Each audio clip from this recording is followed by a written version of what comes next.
Let's see comments. You are not alone, brother. I'm all in as well. It's a risk worth taking. Hmm, I don't know. As I'm growing, I would actually think that risking everything is not the option.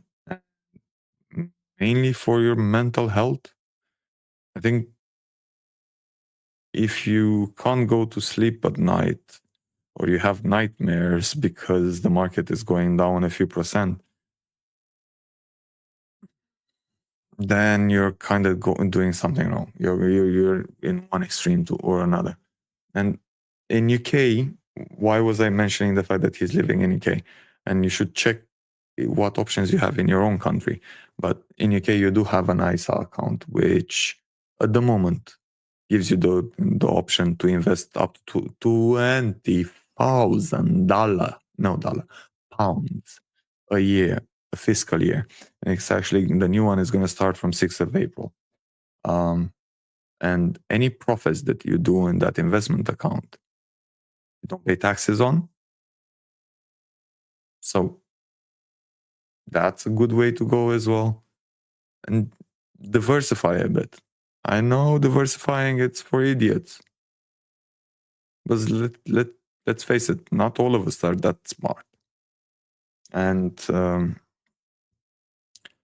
riskier you go, the higher the chances are you're going to lose money. Maybe some of them are going to make you money, but your chances increase in losing money, not in making money. Just my dumbass opinion. Let me know what's your story. And he asked, why did we start? I think I kept saying this, but I started investing more or less 7 years. No, 7 years ago. And it wasn't basically starting investing. It was realizing that I need to do a change. As the moment I got sick, I was young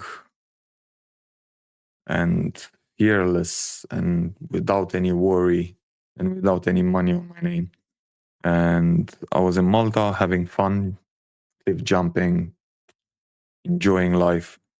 Got sick, lost mobility, ended up in a wheelchair for a while, had quite a few surgeries, and slowly tried to get back on track. Definitely damaged my ability to work that much and so on. That's how I end up working from home now. And it's been a struggle. It's everything that I had planned out the window. Fortunately enough, the fact that I figured out and I started learning about investing and all of these things, it's more or less the only thing that helped me survive financially until now. I'm hoping it's going to help me from now on as well. I definitely need more income. That's why I'm doing this and trying to get used to being in front of the camera, which slowly, at least it becomes a bit more natural. So happy with that. Do I have any expectations from making money from this channel? Not that much. But the lower the expectations, the happier I'm going to be if they play out the other way around. So, and why do I invest is because, first of all, that I need the money to pay bills. Second, for me is about freedom, but most likely different kind of freedom than he wants. I still want to work. I think I would like smash my head to the wall if I would just sit in a closed up room and not do anything all day. Unfortunately, I'm not a big gamer either, so that's not going to work out for me either. So I need something to do. Yes, having savings, having investments would give me the freedom and the peace of mind to like, okay, I don't have to like really do this for survival. I can have the freedom of looking again for a job that I actually enjoy doing. Hopefully this, because I've always liked interacting with people. That's why I actually have the link with which allows people to join the live stream, have proper discussions with humans. But yeah, that's me. What about you? Why did you start investing, or why haven't you started investing? Okay. Good luck, man. I am on the same path.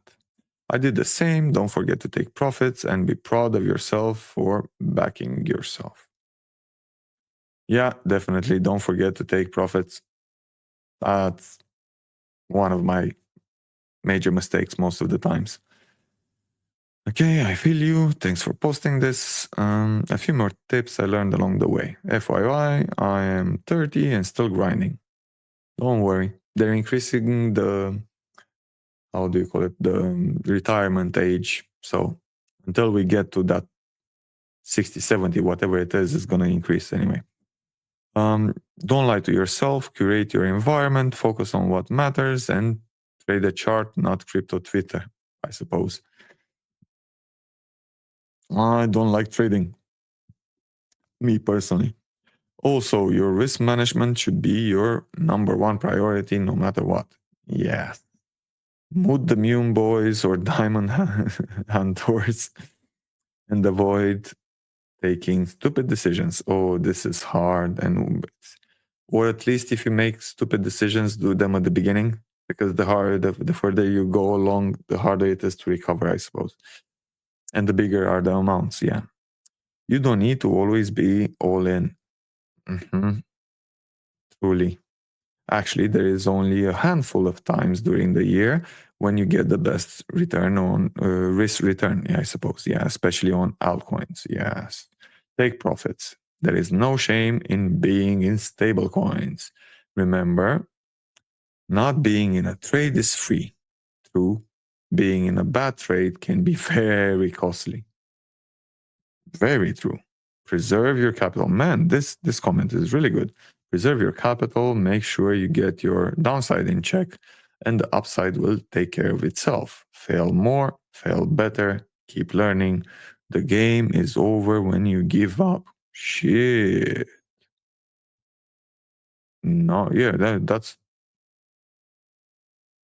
really good advice from Spit 666999. He did it a few times, but yeah. The game is over when you give up. Good luck. No, the game is over when you die. You only have two certain things in life: paying taxes and dying. Yibbity yibbity, that's all, folks. Okay, we're all together in this, brother. Yeah.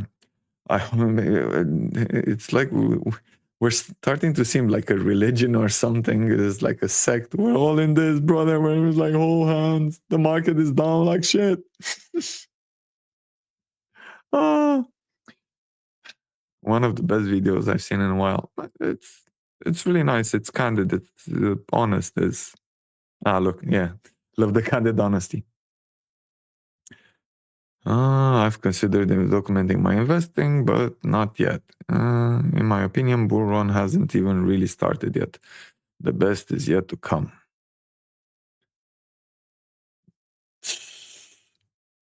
Adoption is growing, and I'm talking mostly about Bitcoin. I'm talking about Bitcoin here. And I think we see that every day with the amount of positive news that's coming. That doesn't mean that the price is going to be amazing all the time, and you'll always have downturns in markets. It doesn't matter if you're investing in the best companies in the world. Amazon had its periods when it dropped like 90%. Bitcoin had it quite a few times as well. So anything is possible. That's why I'm saying the advices that dude was saying, that was like really solid. Having some cash on the side, not that bad. Think about it. If you had cash right now when Bitcoin was like what, 70 something, 76, 77, like yesterday or the day before. And it doesn't matter. That doesn't mean that it's not going to go down, even though we had a small bounce today, maybe in the next few days. Yeah, if something changes with geopolitics and everything goes to the moon again, fine. But there's always a possibility it can drop further. So if you don't have any cash left around, we're screwed. No? So keep some cash on the side for emergencies at least. Learn from me. When I first got sick, I ended up in the hospital. Of course, I was young and dumb and cheap, so I didn't have a medical insurance. So after like 4 or 5 days in the hospital, I had to ask them to just let me go home because the bill was like 4 or 5K. And I was like, bro, I'm like, oh, no way. Every day in this hospital is like, it's okay. I'm already in the wheelchair. I don't want to be in the hospice as well, like going berserk. So have a safety net. It's really freaking important. And diversify a bit. It's not going to hurt you. Just a tiny bit. Have some safe stuff as well. Yeah, it's okay to have an S&P 500 in your ISA account. You can use it. Look, in your ISA, in my ISA account, I usually use the S&P 500, the index itself, as my cash reserve. Why? Because S&P 500 dropped like what, 4 or 5%, 6%, let's say, in the past few weeks. Tesla is down 50%. Just saying, rebalancing a bit from time to time. And if you in January or whatever, you had Palantir all-time high, Tesla off the rocket, everything was overpriced. Again, rebalancing a bit. Bank transfer is like moving from the ones that are way over the top profitable at some point and overpriced, buying some of the chillier stuff, something that pays some dividends, an S&P 500. It's okay. You don't have to be ashamed. It's natural. At the end of the day, investing should be a way to increase the quality of your life and helping you have the certainty and decency and retirement if we ever end up to entire retirement age, right? Maybe that's just my view on shit. Tell me, what's your opinion?